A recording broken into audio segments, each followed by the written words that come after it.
Good morning, students. Successfully, we have completed the first lesson.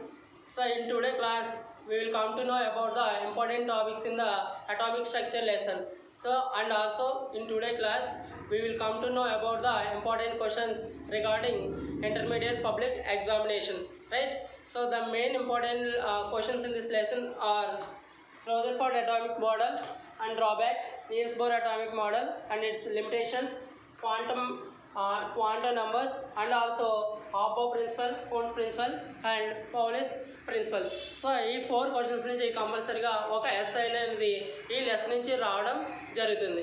So once again we have to recall the concepts what we have learnt in the previous classes.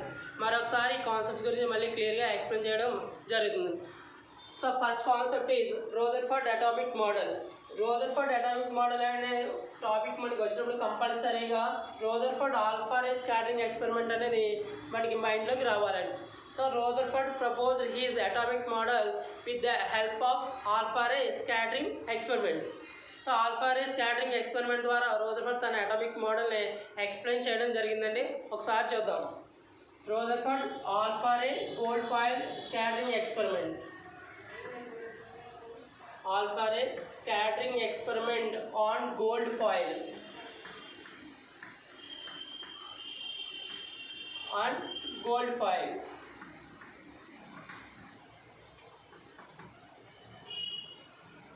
Let us draw the diagram to understand the Rutherford model in clear way. This is alpha ray source, alpha light ray source.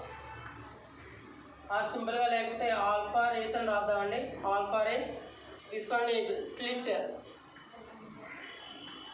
Slit provides monochromatic light. Single beam of లైట్ని ఈ slit గుండా pass అవుతుంది. So ఎప్పుడైతే ఈ light అనేది thin gold foil మీద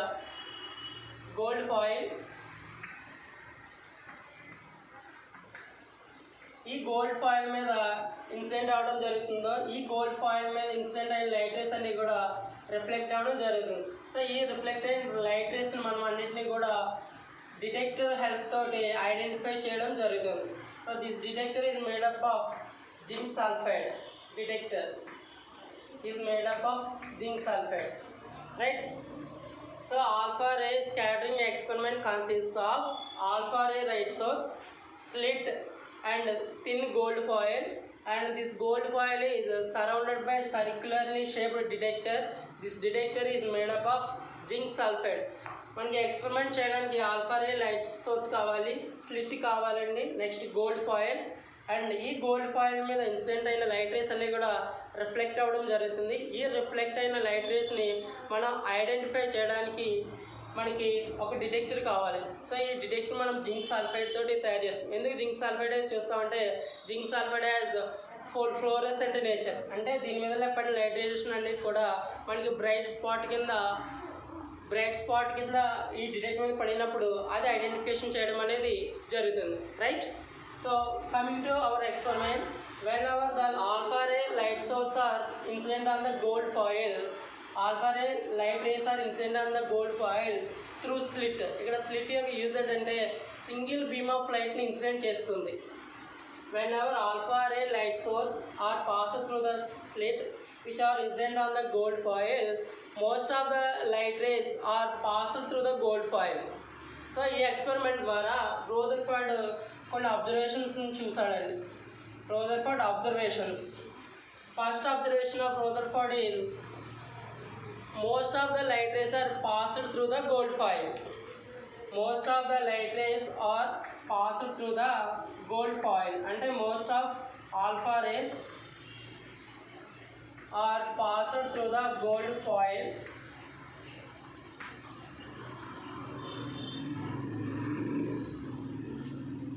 Through gold foil. ఇది in first observation. Second observation is some of the alpha ray light particles deflected back. Only few number of light rays అనేవి reflect అవ్వడం జరిగిందండి. Deflection of some of the light rays. Deflection of only few light rays. And the third observation is some of the light tracer makes some angle with gold foil. అంటే first కేసుకి వచ్చినప్పుడు most of the light rays are pass through the gold foil అంటే ఇలా బయటకు వచ్చిన event. Next second observation వచ్చినప్పుడు most of the light rays are deflected back అంటే ఈ విధంగా రావడం జరిగినాయండి. And some portion of the light rays are make some angle with gold foil. కొన్ని ఏమో రివర్స్లో రిటర్న్ అయితే కొన్ని యాంగిల్ చేసి ఈ డిటెక్టర్ని హిట్ అవ్వడం జరిగిందండి. Right, these three are the important observations done by Rutherford. Right, so ఈ అబ్జర్వేషన్ మనం ఒకసారి క్లియర్గా డిస్కస్ చేసుకుంటే మనకు కొన్ని కన్క్లూజన్స్ చేయొచ్చండి. So based on the Rutherford observations, first observation is most of the alpha rays are passed through the gold foil. ఎక్కువ light rays అనేవి గోల్డ్ ఫాయిల్ కూడా పాస్ అవ్వడం జరిగింది. బట్ ఇది జేజే థామ్సన్ మోడల్కి జేజే థామ్సన్ మోడల్కి అనేది contradiction అవుతుంది. జేజే Thomson model ఏంటంటే J J Thomson watermelon model. So ఆయన ఏం చెప్పాడంటే according to J J Thomson the atom is in spherical shape, atom అనేది స్పెరికల్ షేప్గా ఉంటుంది. So which consist of more amount of positive charge and electron few number of electrons are present in the particular area. అంటే ఈయన J J Thomson watermelon తోటి comparison చేశాడు. వాటర్ మెలన్లో red part అనేది ఏ విధంగా ఉంటుందో ఆ రెడ్ పార్ట్ని అందరినీ కూడా పాజిటివ్ ఛార్జ్ కింద తీసుకున్నాడు. ఆ రెడ్ పార్ట్లో కొన్ని మన సీడ్స్ని అబ్జర్వ్ చేస్తాను. ఆ సీడ్స్నేమో ఎలక్ట్రాన్స్ కింద లొకేట్ చేయడం జరిగింది. సో అంటే ఓవరాల్గా పాజిటివ్ ఛార్జ్ వాటర్ మెలన్ అంతా కూడా పాజిటివ్ ఛార్జ్ ఉంటుంది. సమ్ ఆఫ్ ద ప్లేసెస్లో మనకి ఎలక్ట్రాన్స్ ఉండడం అనేది జరుగుతుందని చెప్పాడు. సో ఆయన మొత్తం చెప్పిందండి, మొత్తం యాటమ్ అనేది స్పెరికల్ షేప్లో ఉండి పాజిటివ్ ఛార్జ్ అంతా కూడా లొకేట్ అయి ఉంటుందండి. సో ఇప్పుడు ఆ వాటర్ మెలన్ ప్లేస్లో మనం గోల్డ్ ఫాయిల్ని అబ్జర్వ్ చేస్తే ఆ వాటర్ మెలన్ ప్లేస్ని గోల్డ్ ఫాయిల్ కింద కన్సిడర్ చేస్తే ఇప్పుడు గోల్డ్ ఫాయిల్ మొత్తం పాజిటివ్ ఛార్జ్ ఉండాలండి. సో ఒకవేళ పాజిటివ్ ఛార్జ్ ఉంటే మనం పంపిన ఆల్ఫా రేస్ అన్నీ కూడా రివర్స్ అయి బ్యాక్ రావాలి. మనం పంపే ఆల్ఫా రేస్ కూడా పాజిటివ్ ఛార్జ్ ఉంటుంది. ఈ గోల్డ్ ఫాయిల్ కూడా పాజిటివ్ ఛార్జ్ ఉంటే పాజిటివ్ ఛార్జెస్ రిపల్షన్స్ వల్ల మొత్తం ఎలక్ట్రాన్ మనం పంపిన లైట్ రేస్ అన్నీ కూడా రిటర్న్ రావడం జరగాలండి.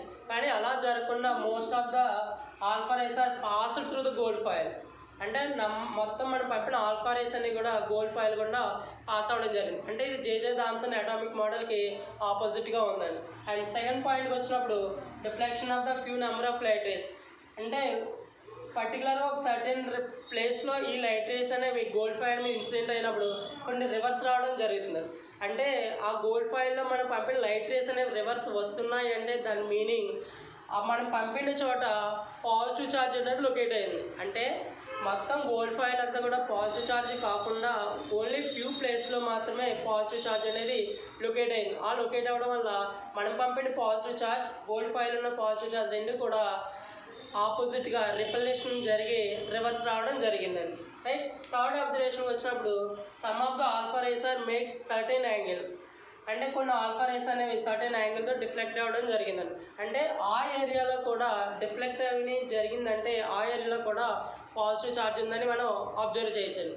సో ఈ త్రీ అబ్జర్వేషన్స్ బట్టి Rutherford given some conclusions. So the first conclusion of Rutherford atomic model is conclusions చూద్దామండి. అంటే based on the observations done by the Rutherford, he had given some conclusions. So ఆయన conclusion ఏంటంటే most of the atom is in spherical shape, the positive charge is not located entire the gold foil. అంటే సింపుల్గా మనం ఏం చెప్పొచ్చు అంటే most of the atom is empty. The first conclusion is the atom is spherical in shape and most of the atom, the most of the atom atomic mass or the mass of the atom is empty and only in particular area, only particular region in the atom అంటే particular ఏరియాలో మాత్రమే positive charge locate అయ్యి ఉంది. ఆ ప్లేస్ని ఇలా nucleus అని పేరు పెట్టాడు. Only there is a place which consist of more amount of or more mass of positive charge is located. So ఎక్కువ అమౌంట్లో పాజిటివ్ ఛార్జ్ ఉన్న ప్లేస్ని రదర్ఫర్డ్ న్యూక్లియస్ అని నేమ్ ఇవ్వడం జరిగింది. And also has given the statement that is electrons are revolves around the nucleus. First conclusion, atom is in spherical shape atom is spherical shape and most of the space inside the atom is empty. Second one, there is some space inside the atom, because of that some of the light rays are deflected. So ఏదో particular రీజన్లో positive charge అనేది locate అయ్యింది. ఆ locate అవ్వడం వల్లే మనకి పంపిన alpha rays అనేవి deflect అవ్వడం జరిగింది. సో ఆ పర్టికులర్ రీజన్ ఏమన్నాడంటే న్యూక్లియస్ అనడం జరిగింది. And the third conclusion is most of the electrons are revolves around the nucleus. Electrons అనేవి పాజిటివ్ ఛార్జ్ న్యూక్లియస్ చుట్టూ రివాల్వ్ అవుతాయని ఈయన కన్క్లూజన్ ఇచ్చాడు. Based on the conclusions given by the Rutherford observations and conclusions, he has proposed the atomic model. So in atomic model ne manam emanachchu ante Rutherford planetary atomic model అని కూడా అనొచ్చు. So దీన్ని ఎందుకు solar system తోటి comparison చేయడం జరిగింది అంటే electrons అనేవి న్యూక్లియస్ చుట్టూ రివాల్వ్ అవుతుంటాయి. This revolution is similar to how the planets are revolving around the sun. అంటే న్యూక్లియస్ చుట్టూ ఎలక్ట్రాన్స్ ఏ విధంగా రివాల్వ్ అవుతున్నాయంటే మన సోలార్ సిస్టంలో సన్ చుట్టూ మిగతా ప్లానెట్స్ అన్ని కూడా ఏ విధంగా రివాల్వ్ అవుతున్నాయో ఆ విధంగా రివాల్వ్ అవుతాయని ఈయన చెప్పాడండి. So Rutherford atomic model is also known as planetary model, right? So ఫైనల్గా ఈయన ఇచ్చిన స్టేట్మెంట్స్ ఏంటంటే most of the space inside the atom is empty. అంటే ఈయన ఏమైతే కన్క్లూజన్స్ ఇచ్చాడో అవే స్టేట్మెంట్స్ కింద ఇవ్వడం జరిగింది, right? And the atom consists of nucleus and which contains positive charge. ఆ న్యూక్లియస్కి పాజిటివ్ ఛార్జ్ ఉంటుందని చెప్పాడు. And electrons are revolves around the positively charge nucleus, right? These are the statements or atomic important points in the Rutherford atomic model. So even Rutherford atomic model has also some drawbacks. In atomic model lo kuda konni drawbacks unnayi. So coming to drawbacks of the Rutherford atomic model, the first drawback is it does not explain the stability of the atom. Drawbacks or limitations ani kuda anachchu anamata. Limitations of Rutherford atomic model. So first లిమిటేషన్కి వచ్చినప్పుడు మన Rutherford atomic model అనేది atom యొక్క స్టెబిలిటీని గురించి explain చేయలేదు. So ఇది ఎందుకు యాటమ్ యొక్క స్టెబిలిటీని ఎక్స్ప్లెయిన్ చేయలేకపోయిందంటే ఎలక్ట్రాన్స్ అనేవి పాజిటివ్లీ ఛార్జ్ న్యూక్లియస్ చుట్టూ రివాల్వ్ అవుతున్నాయని చెప్పాడు. So according to quantum mechanics revolving electron should losses it's energy. Electron అనేది న్యూక్లియస్ చుట్టూ తిరుగుతున్నప్పుడు దాని యొక్క ఎనర్జీని లూజ్ అవ్వడం జరుగుతుంది. కానీ ఈయన ఎందుకు ఎనర్జీ లూజ్ అవుతుందో క్లియర్గా చెప్పలేకపోయాడు. సో జనరల్గా ఎలక్ట్రాన్ అనేది న్యూక్లియస్ చుట్టూ తిరుగుతున్నప్పుడు after certain time definitely it can be collapsed in the nucleus. అది ఎలక్ట్రాన్ అనేది న్యూక్లియస్ చుట్టూ ఇలా తిరుగుతున్నంతసేపు ఏమవుతుందంటే కొంతసేపటికి తన ఎనర్జీ లూజ్ అయిపోయి ఫైనల్గా న్యూక్లియస్లో పడి కొలాప్స్ అయిపోవాలండి. సో ఎప్పుడైతే ఎలక్ట్రాన్ అనేది న్యూక్లియస్లో పడి కొలాప్స్ అయిపోతుందో యాటమ్ అనేది అన్స్టేబుల్గా ఉంటుంది. బట్ అట్ ప్రెజెంట్ మనం ఏం చేస్తున్నాం అంటే యాటమ్కి మోర్ స్టెబిలిటీ ఉంటుందని చెప్పుకుంటున్నాం అండి. Atom is more stable and which has neutral charge అని చెప్పుకున్నాం. బట్ దానికి యాటమ్కి స్టెబిలిటీ ఎందుకు వచ్చిందో ఈయన క్లియర్గా ఎక్స్ప్లెయిన్ చేయలేకపోవడం జరిగిందండి, right? And the second limitation is how the electrons are arranged in the around the nucleus. And electrons యొక్క అరేంజ్మెంట్ని కూడా Rutherford atomic model అనేది ఎక్స్ప్లెయిన్ చేయలేకపోవడం జరిగిందండి. These two are the limitations of Rutherford atomic model, right? And second important question is Niels Bohr atomic model. Niels Bohr atomic model. Explain the Niels Bohr atomic model and also explain the hydrogen spectra. అంటే Niels Bohr atomic model గురించి మనం explain చేసి ఈ atomic model అనేది hydrogen స్పెక్ట్రమ్ని ఏ విధంగా support చేస్తుందో కూడా మనం ఎక్స్ప్లెయిన్ చేయాలండి. So Niels Bohr atomic model is nothing but అంటే Rutherford ఏవైతే స్టేట్మెంట్ ఇచ్చాడో ఆ స్టేట్మెంట్స్ని ఈయన తీసుకుని ఈయన కూడా అటామిక్ మోడల్ని ప్రపోజ్ చేయడం జరిగిందండి. So according to Niels Bohr the first point is the electrons are revolves around the positively charged nucleus. The electrons are revolves around the positively charged nucleus in a particular path. That path is known as orbit. Each orbit has particular energy. That means electron does not loses its energy when it is revolving around the nucleus. So Niels Bohr atomic model ప్రకారంగా first point ఏంటంటే electrons అనేవి nucleus చుట్టూ revolve అవుతూ ఉంటాయి. ఆ revolve అవుతున్న పాత్ని మనం orbit లేదా షెల్ అనడం జరుగుతుంది. ఎలక్ట్రాన్ అనేది ఈ ఆర్బిట్లో మూవ్ అవుతున్నంతసేపు దాని యొక్క ఎనర్జీ అనేది స్టేబుల్గా ఉంటుందండి. సో అందువల్ల వీటిని స్టేబుల్ ఎనర్జీ షెల్స్ అని లేదా stationary shells or stationary orbits అనడం అనేది జరిగిందండి. సెకండ్ పాయింట్కి వచ్చినప్పుడు the energy does not loses in the electron when it is revolving around the nucleus. అంటే ఫస్ట్ పాయింట్నే కాన్సిక్వెన్స్గా సెకండ్ పాయింట్ ఇవ్వడం జరిగింది. అంటే ఎలక్ట్రాన్ అనేది న్యూక్లియస్ చుట్టూ తిరుగుతున్నంతసేపు తనకి ఎనర్జీని లూజ్ అవ్వడం కానీ గెయిన్ అవ్వడం కానీ జరగదని చెప్పాడు. ఒకవేళ ఎలక్ట్రాన్ అనేది లోయర్ ఎనర్జీ లెవెల్ నుంచి హయ్యర్ ఎనర్జీ లెవెల్కి వెళ్తున్నప్పుడు when electron goes from lower energy level to higher energy level it can absorb the energy. అలా కాకుండా రివర్స్లో జరిగితే అంటే హయ్యర్ ఎనర్జీ లెవెల్ నుంచి లోయర్ ఎనర్జీ లెవెల్లోకి వెళ్ళినప్పుడు ఎలక్ట్రాన్ అనేది ఎనర్జీని లూజ్ అవ్వడం జరుగుతుందండి. అంటే మెయిన్గా సెకండ్ పాయింట్ అనేది gaining of energy and losing of energy గురించి చెప్పడం జరిగిందండి, right. And the third point, each orbit can be represented by the name K, L, M, N shells. అంటే ప్రతి ఆర్బిట్కి కూడా K, L, M, N, O, R and so on అలా names ఇవ్వడం జరిగింది. లేదా n = 1, 2, 3, 4 అని కూడా అనొచ్చండి. లేదా ఎనర్జీ లెవెల్స్ కింద మనం E1, E2, E3, E4 కింద కూడా తీసుకొచ్చాను. And next point is the energy difference between the any two orbits. The energy difference between the any two orbits delta E is E2 minus E1 is equal to delta E is equal to E2 minus E1. మనకు already తెలుసండి Planck's constant E is equal to hν. So ఈ ప్లేస్లో delta E రాసుకుంటే delta E by nu itself తీసుకొచ్చేవాడికి h అవుతుంది. Nu is equal to రాస్తే delta E by h అవుతుంది. So ఈ ప్లేస్లో మనం h సబ్స్టిట్యూట్ చేస్తే దీన్ని ఇదే ఈక్వేషన్ ఎలా రాసుకోవచ్చు అంటే delta E by h is equal to U2 minus C1 by HL కూడా రాసుకోవచ్చు. సో లేకపోతే సింపుల్గా మనం the energy difference between any two energy levels the energy difference delta ఇది ఇండికేట్ చేస్తాము. The energy difference between any two energy levels is equal delta is equal to E2 minus E1 అవుతుంది, right. And the fourth and the next point is the angular momentum of the electron MVR is equal to NH/2πL. అంటే electron అనేది nucleus చుట్టూ revolve అవుతూ ఉంటుంది. Revolve అవుతున్న electronic కంపల్సరీగా momentum అంటుందండి. So ఇది సర్క్యులర్ షేప్లో మూవ్ అవుతుంది కాబట్టి దీనికి యాంగులర్ మొమెంటమ్ అనే ప్రాపర్టీ ఉంటుంది. So the angular momentum of the electron MVR is equal to NH/2π where n is equal to 1, 2, 3, 4 and so on అవుతుందండి, right. These are the key points regarding Niels Bohr atomic model.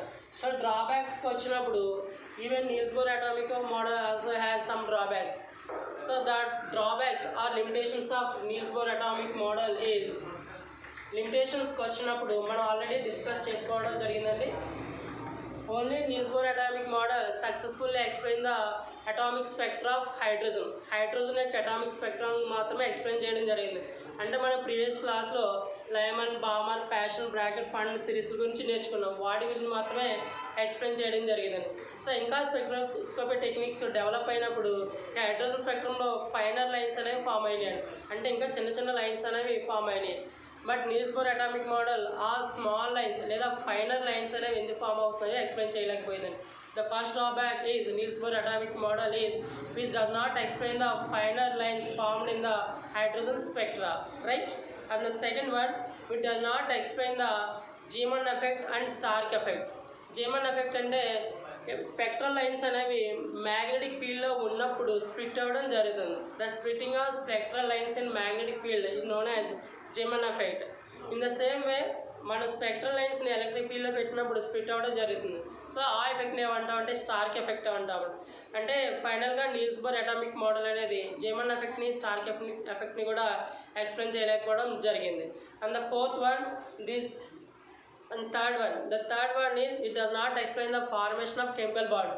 So atoms అనేవి combine అవి molecule కింద chemical bond ద్వారా form అవుతాయి. So అసలు ఈ chemical bond అనేది ఎందుకు ఫామ్ అవుతుందో కూడా Niels Bohr atomic model explain చేయలేకపోయిందండి. And the fourth drawback is which does not explain the atomic structure of heavier elements.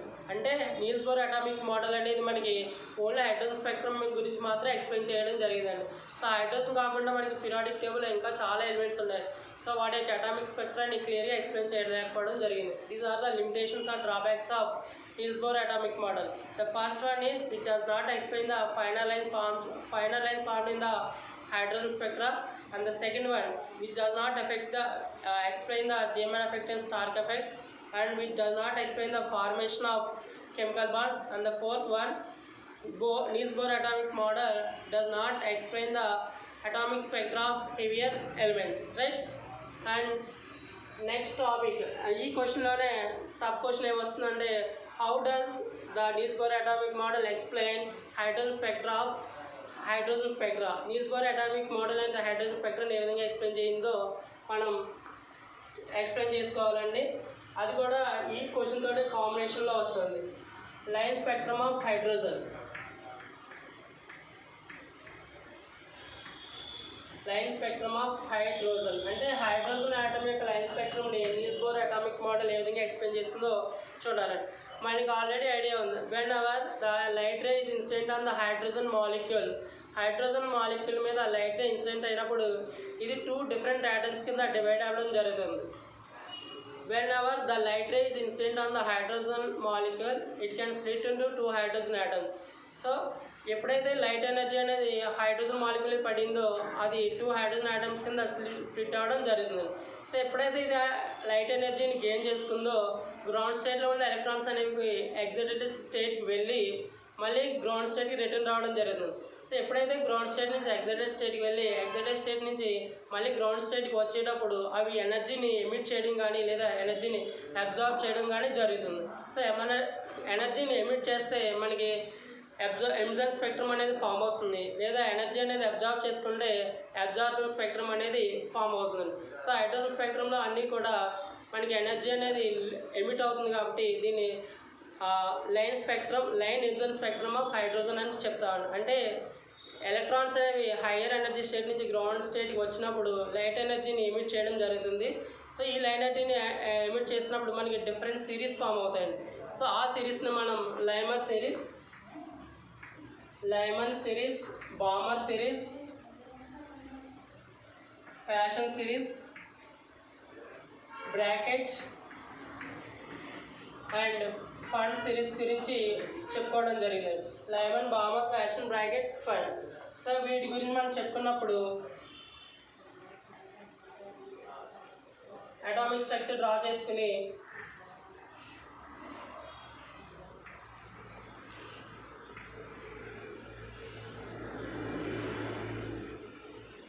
Lyman సిరీస్కి వచ్చినప్పుడు n = 1 అవుతుందండి. సో మొత్తం అన్ని లైన్స్ అన్నీ కూడా అంటే అన్ని లైట్ రేస్ కూడా హయ్యర్ ఆర్బిట్స్ నుంచి ఫస్ట్ ఆర్బిట్ మీదకి ఇన్సిడెంట్ అవ్వడం జరిగింది. సో ఇది n = 1 అయితే లైమన్ సిరీస్ అండి. So all the light race should be incident on n = 1 orbit.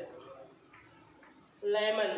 Next bracket Lyman Balmer అయినప్పుడు n = 2 అవుతుంది. అంటే n = 2 మీద ఇన్సిడెంట్ అవ్వడం జరుగుతుంది. Lyman, Balmer.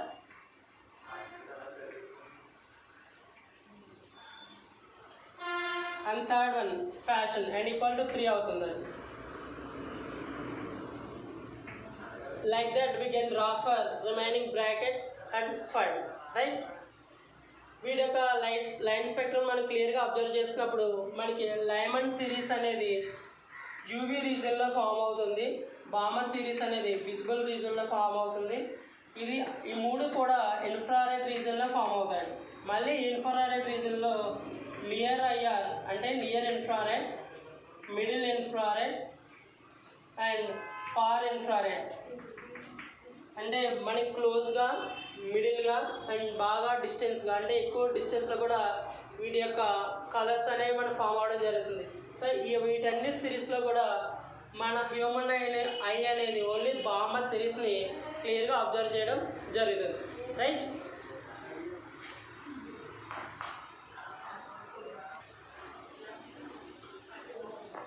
And the next important question is explain briefly about the quantum numbers.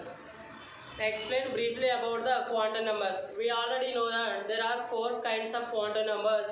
Quantum numbers mainly gives the information about size, energy, shapes, orientation of the orbitals. అంటే మనం electrons ఆర్బిటాల్లో fill చేసేటప్పుడు ఆ orbital యొక్క structure, energy, ఏ విధంగా movement జరుగుతుందో వాటి యొక్క ఇన్ఫర్మేషన్ ఇవ్వడానికి క్వాంటమ్ నెంబర్స్ అనేవి ప్రపోజ్ చేయడం జరిగిందండి. So the first quantum number is principal quantum number.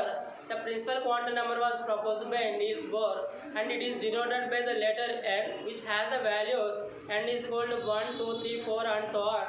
లేదా ఈ n is equal to 1, 2, 3, 4లో మనం K, L, M and O field కింద రిప్రజెంట్ చేయడం జరుగుతుంది. The main importance of principal quantum number is which gives the information about the size and energy of the orbital. కంపల్సరీగా ఈ point మనం ఎగ్జామ్లో mention చేయాలండి.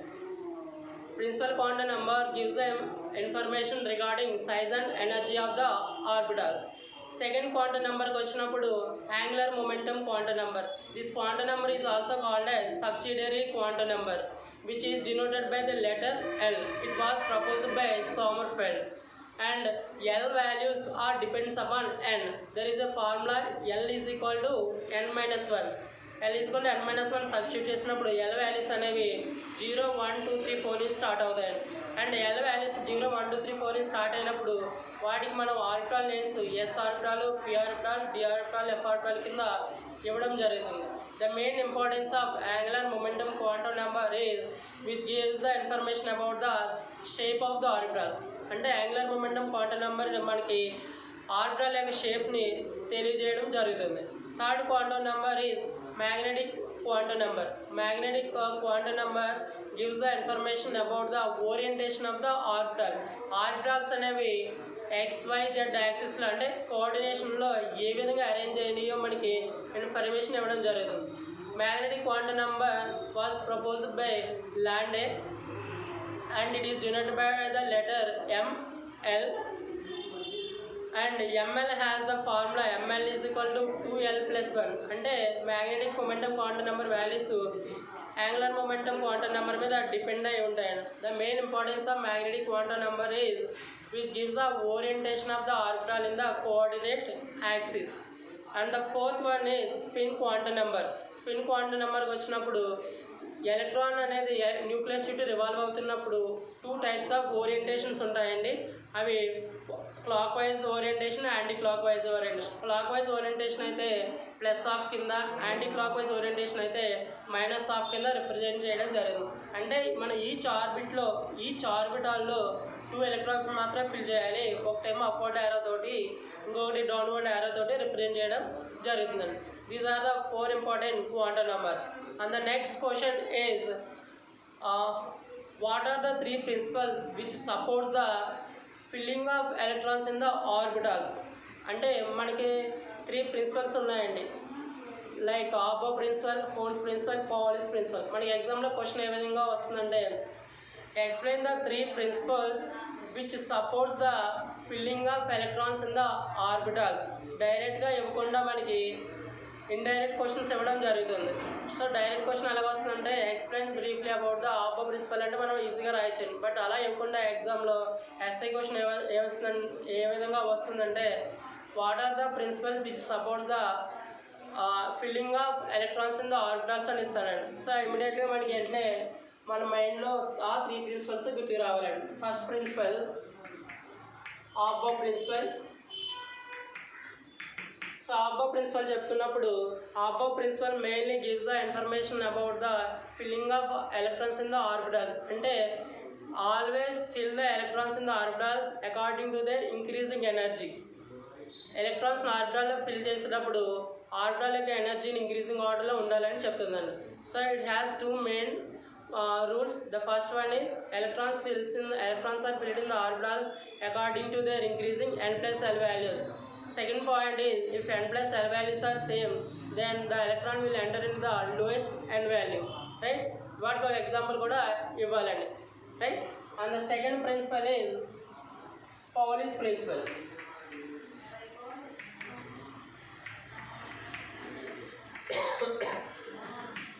పౌలిస్ principle చెప్పుకున్నప్పుడు, no 2 electrons in the same atom can have all 4 quantum numbers same. అంటే మనం ఏదైనా ఆటంలో 2 ఎలక్ట్రాన్స్కి క్వాంటమ్ నెంబర్స్ క్యాలిక్యులేట్ చేసినప్పుడు ఫస్ట్ 3 క్వాంటమ్ నెంబర్స్ ఈక్వల్ అయిన fourth quantum number spin quantum number అనేది డిఫరెంట్గా ఉంటుందని చెప్తున్నాను. No 2 electrons of 1 atom can have all 4 quantum numbers same. దానికి ఎగ్జాంపుల్ తీసుకుని మనం principal quantum number, angular momentum quantum number, magnetic momentum quantum number and spin quantum number values calculate చేయాలండి.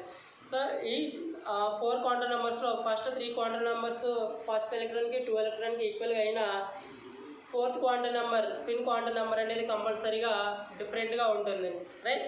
And third principle Hund's principle. According to Hund's principle, electrons are filled in degenerate orbitals first, later second electron will enter into the orbital. First మనకి degenerate orbital అంటే ఏంటో తెలియాలండి. Degenerate orbitals అన్నది but same energy orbital, same energy ఉన్న orbitals మనం degenerate orbitals అంటామండి. P ఆర్బిటాల్కి అయితే p x, p y, p z degenerate orbitals అవుతాయి. డి ఆర్బిటాల్కి అయితే d x y, d y z, d z x, d x square minus y square, d z square అవుతాయండి. సో మనం ఎలక్ట్రాన్ ఆర్బిటాల్ని ఫిల్ చేసేటప్పుడు ఫస్ట్ ఒక్కొక్క ఎలక్ట్రాన్ ఫిల్ చేసిన తర్వాత సెకండ్ ఎలక్ట్రాన్ అనేది ఫిల్ చేయడం జరగాలండి, right. According to Hund's principle, pairing of electrons done by after filling of each electron in one degenerate orbital. అంటే మనం ఎలక్ట్రాన్స్ పేరింగ్ చేసేటప్పుడు ఆర్బిటాల్లో ఒక్కొక్క ఎలక్ట్రాన్ ఫిల్ చేసిన తర్వాత మాత్రమే సెకండ్ ఎలక్ట్రాన్ అనేది ఫిల్ చేయడం జరుగుతుంది, right. These are the 4 important questions we discussed in the first lesson, right. Thank you for watching.